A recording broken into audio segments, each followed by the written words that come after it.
নমস্কার বন্ধুরা, দিতির রান্নাঘর উইথ ব্লগ চ্যানেলে আপনাদের প্রত্যেককে স্বাগত।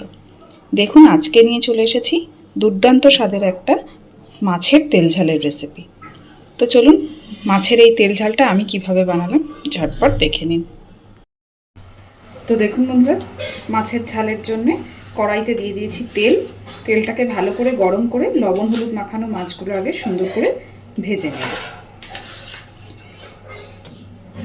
তেল সুন্দর গরম হয়ে গেছে, এবার মাছগুলো দিয়ে দেব।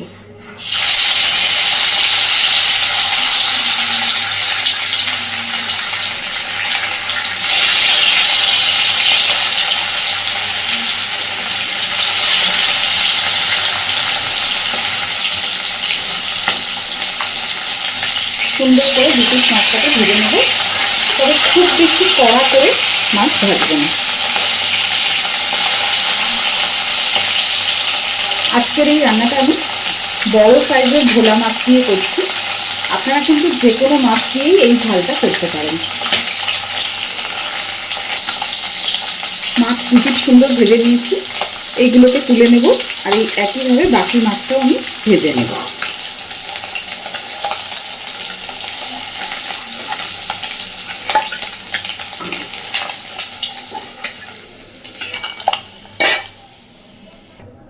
সমস্ত মাছ ভেজে তুলে নিয়েছি। কড়াইতে যথেষ্ট পরিমাণে তেল আছে।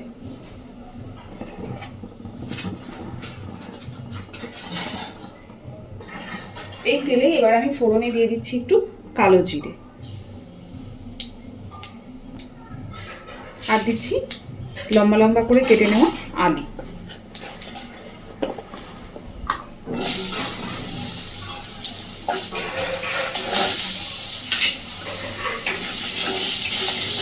আলুটাকে একটু নাড়াচাড়া করে হালকা একটু ভেজে নেব।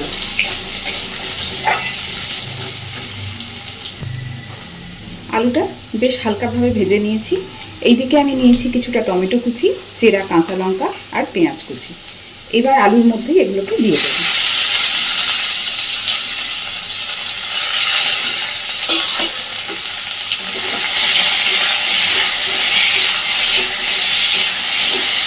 সুন্দরভাবে নাড়াচাড়া করে নেব।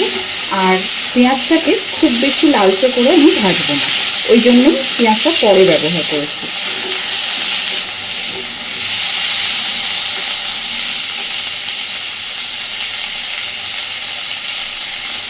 দিয়ে দিচ্ছি একেবারে পরিমাণ মতো লবণ,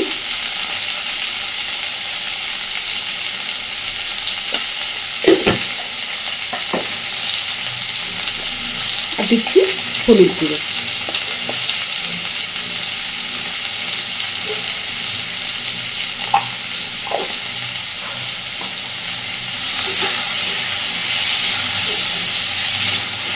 মোটামুটি টমেটোটাও একটু নরম হবে, পেঁয়াজটা স্বচ্ছ হয়ে যাবে, সেই পর্যন্ত সব কিছুকে সুন্দরভাবে ভেজে নেব।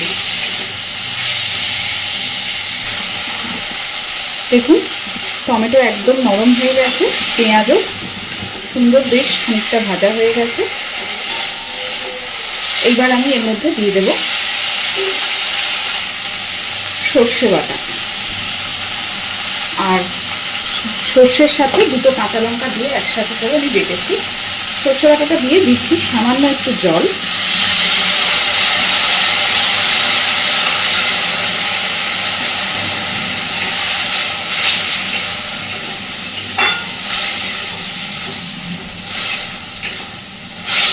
তা না হলে সর্ষে তিতো হয়ে যাবে। কালারের জন্য দিচ্ছি একটু কাশ্মীরি লঙ্কার গুঁড়ো।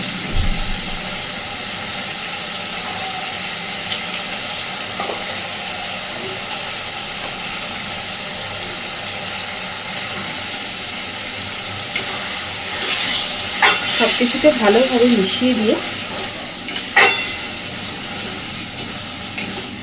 আলু খানিকক্ষণ ভেজে নিয়েছি, তারপরেও এতক্ষণ পেঁয়াজের সাথে ভাজা হয়েছে, সুতরাং আলু কিন্তু আমাদের অনেকটাই সিদ্ধ হয়ে এসেছে।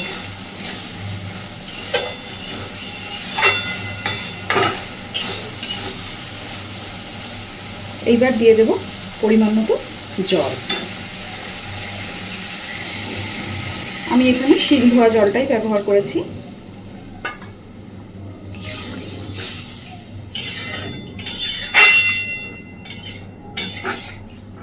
ভালোভাবে এবার আগে ঝোলটাকে ফুটিয়ে নেব।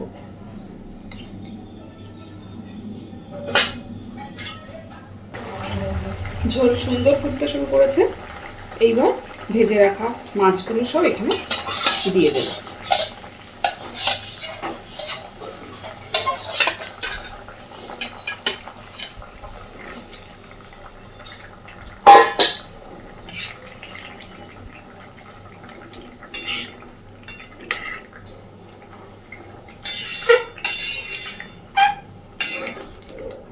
যেহেতু এটা মাছের তেল ঝাল, তাই খুব বেশি ঝোল তো প্রয়োজন নেই। খুব ভালোভাবে এবার ফুটিয়ে নেব। আর এই পর্যায়ে গ্যাসের ফ্লেমটাকে মিডিয়ামে রেখে ফোটাবো। দেখুন মাছের তেল ঝালটা কিন্তু সুন্দরভাবে হয়ে গেছে, বেশ অনেকটা জল শুকিয়েও গেছে। এই পর্যায়ে আমি গ্যাসের ফ্লেমটাকে একদম সিমে দিয়ে দেব, আর ওপর থেকে দেব খানিকটা ধনেপাতা কুচি। ধনেপাতা কুচিটা দিয়ে আরও মিনিট 2-3 এইভাবেই একদম গ্যাসের ফ্লেমটাকে সিমে রেখে এটাকে একটু ফোটাতে থাকবো।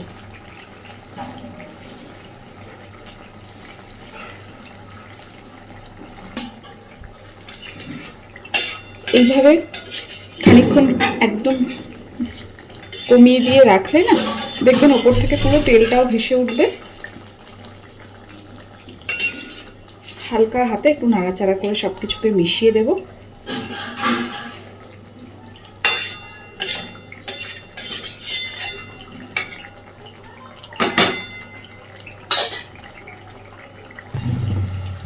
তো দেখুন কি সুন্দরভাবে তেল ছেড়েছে, ওপর থেকে আস্তে আস্তে তেল ভাসতে শুরু করেছে।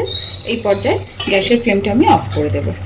আজকের আমার এই ভোলা মাছের তেল ঝালটা আপনাদের কেমন লেগেছে অবশ্যই আমাকে জানাবেন, আর এইভাবে অবশ্যই বাড়িতে বানিয়ে খেয়ে দেখবেন। গরম ভাতের সাথে এই তেল ঝালটা না ভীষণ ভালো যায়। যদিও আজকে এটা আমি ভোলা মাছ দিয়ে করেছি, আপনারা যে কোনো মাছ দিয়েই এইভাবে করতে পারেন, আলুটাকে স্কিপ করতেও পারেন, কিন্তু এটুকু বলতে পারি স্বাদে অসাধারণ।